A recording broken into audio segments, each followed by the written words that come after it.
Overpromise and underdeliver. That has been the story of NBCC over the last few quarters, and the result is that the stock is now trading at its 52-week lows.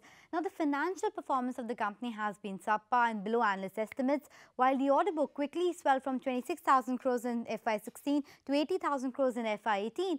The dampener is that the revenue is really not coming in. The execution is actually a bit tepid. Now, while the order book grew at a pace of 47% CAGR over the last few years, the revenue growth has been a little tepid at around 17%.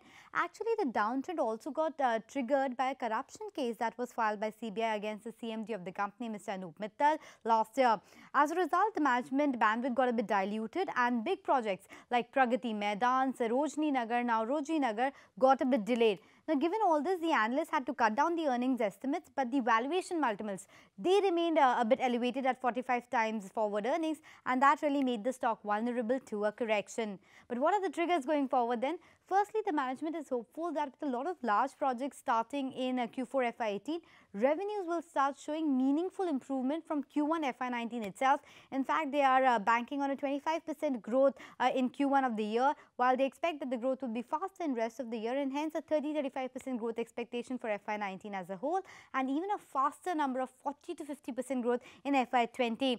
Now, other than that, the chairman's corruption charges have already been resolved. He has been given by a clean sheet from the SBI. In fact, he's got an extension of 5 years as well.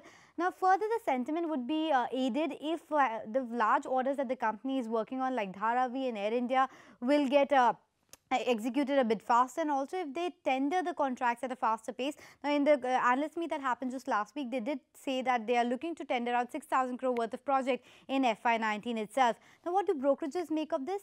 10 out of 13 brokerages actually have a buy call. 2 of them advise you to hold, while only 1 has a sell call. Now, the consensus target price is between 110 to 120, while the actual target range is right from 70 rupees to 158 rupees per share.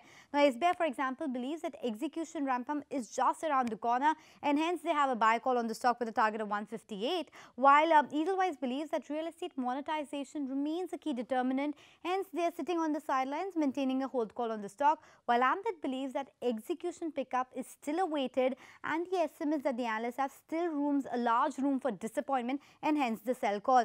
Now, looking at the valuations then, it has cooled down definitely from the 45 times it was trading at earlier to 32 times FY19 and 22 times FY20.